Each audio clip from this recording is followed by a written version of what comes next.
Hoje em dia, os sequestros se tornaram tão banais que infelizmente mais ninguém se espanta com as notícias desse crime.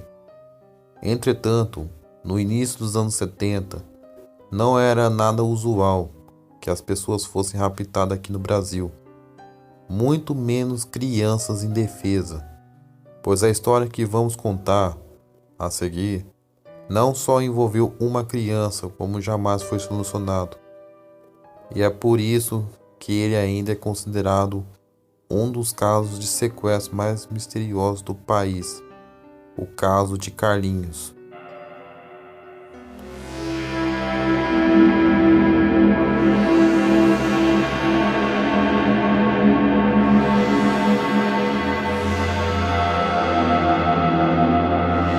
O crime envolveu uma família carioca, Ramírez Casal, Maria Conceição e João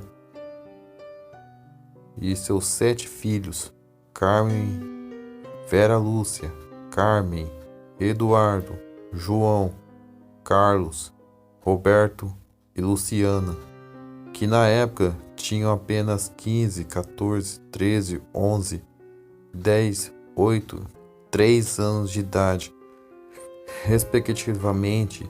Tudo aconteceu no dia 2 de agosto de 1973, enquanto a mãe das crianças estava com 5 filhos mais velhos, assistindo televisão, a novela Cavalo de Aço, uma novela da TV Globo.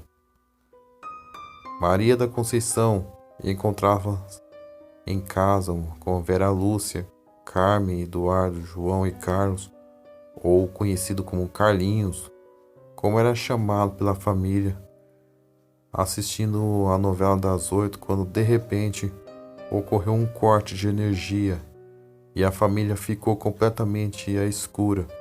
E foi nesse momento que o homem armado invadiu a residência e trancou todos em um cômodo e fugiu levando Carlinhos. A mãe de Carlinhos, diante da casa após o sequestro do menino, o sequestrador deixou um bilhete ao sair do local, o qual avisava que a criança estava em seu poder e que só seria devolvida após o pagamento do resgate. O criminoso exigiu à família levantasse e montasse 100 mil cruzeiros e instruiu que o dinheiro, juntamente com o bilhete, deveria ser deixado dentro de uma bolsa em um ponto específico no cruzamento das ruas da capital fluminense no dia 4 de agosto, às 2 horas da tarde.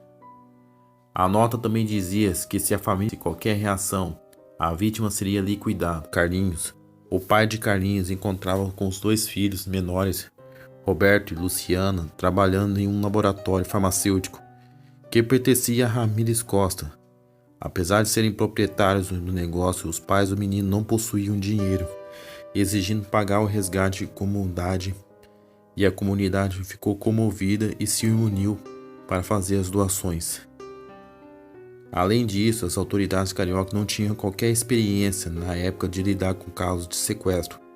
Entretanto, no dia do local combinado para o pagamento do resgate, inúmeros policiais disfarçados de civis, de pipoqueiro, vendedor de sorvete, tomaram a região e a bolsa com o dinheiro foi deixada exatamente ao ponto informado, mas o Carlinhos jamais apareceu.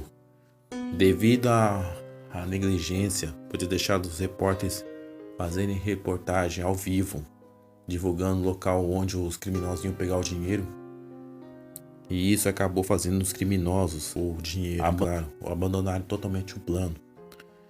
As investigações levaram diversos suspeitos, entre eles os diretores da clínica que ficava ao lado de uma residência de família de Carlinhos, já que um dos proprietários tinha interesse em comprar a casa dos Ramírez da Costa. O médico, um homem chamado Mário Filizola, teria oferecido 60 mil cruzeiros pelo imóvel, e os policiais seguiram a ideia de que o sequestro poderia ser uma artimanha para pressionar os pais do menino. As autoridades chegaram a prender o mercenário da clínica Kleber Ramos, acreditando que ele teria contratado para raptar o garoto, mas à falta de prova ele foi solto. Outros funcionários também foram investigados e levados para depor. Contudo, os policiais não conseguiram encontrar nada que comprovasse o envolvimento médico. Mas os investigadores se deram conta que algumas inconsistências no caso. Os suspeitos são levados pela polícia para o depoimento. E o caso acabou virando uma grande bagunça. A família de Carlinhos tinha 3 cães e nenhum deles parece ter reagido quando um sequestrador invadiu a casa. Além disso, a porta da residência não mostrava sinais de ter sido forçada. E a caixa de luz onde o fio foram cortado não encontrava nenhuma evidência. E esses detalhes davam indício que o invasor podia ser alguém conhecido. Para piorar as investigações, apontaram que João, o pai de Carlinhos, estava enfrentando uma série de crises econômicas e precisava desesperadamente de dinheiro. Aliás, quando a comunidade se reuniu para fazer as doações para o pagamento do resgate, montante passou de 300 mil cruzeiros, 3 vezes o valor exigido, e não sabe o que fim levou essa grana toda. Mas a inconsistência é evidente. Os pais de Carlinhos se tornaram suspeitos do crime, especialmente o pai, que chegou a ser acusado por forjar o sequestro do filho. Não demorou até que inúmeras histórias começassem a circular sobre o casal, e uma delas seria o João, que estava tendo um caso com a secretária e os dois teriam planejado o rapto. Ademais, a mãe do menino sempre aparecia sorrindo e acenando diante da imprensa, levantando suspeita entre os jornalistas. As investigações continuam. Um dos rumores envolvendo a mãe do Carlinhos foi que ela teria um caso com o pai de santo local. E esse homem teria sequestrado o menino e o levado ao Maranhão. Então, em janeiro de 1974, a cerca de 6 meses após o sumiço de Carlinhos, um homem chamado Adilson de Oliveira apresentou à polícia, assumiu a autoria do crime e revelou que João Costa havia sido o mandante. O pai de Carlinhos chegou a ser preso e liberado pela polícia no dia seguinte, graças ao habeas corpus. Mais tarde, os investigadores descobriram que a confissão de Adilson não eram verdadeiras e, com a falta de prova, o caso foi encerrado. Ademais, os boatos da pressão e a desconfiança levaram os pais do menino a se divorciar. Então, em 1977, um detetive particular chamado Perrara Jalk, contratado para investigar o caso paralelamente, a polícia voltou a levantar acusações de que João Costa teria forjado o sequestro do Carlinhos. Segundo ele, como o pai do menino estava completamente falido, ele teria criado um plano mirabolante para conseguir dinheiro. O caso foi reaberto pela polícia e a análise do bilhete foi deixado pelo sequestrador. Apontaram que ele havia sido redigido por um homem chamado Silvio Pereira, um funcionário de João. Curiosamente, também veio à tona que Vera Lúcia, a irmã mais velha de Carlinhos, teria conhecido Silvio no dia do sequestro.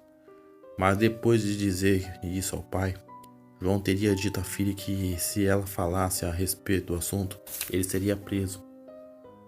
O funcionário chegou a ser condenado a 13 anos de prisão, mas após o recurso apresentado pela defesa, ele foi absolvido. Envolvimento de João Ramírez da Costa, o sequestro do filho jamais foi comprovado pela polícia. Ele se casou novamente e vive com a segunda mulher no Rio de Janeiro.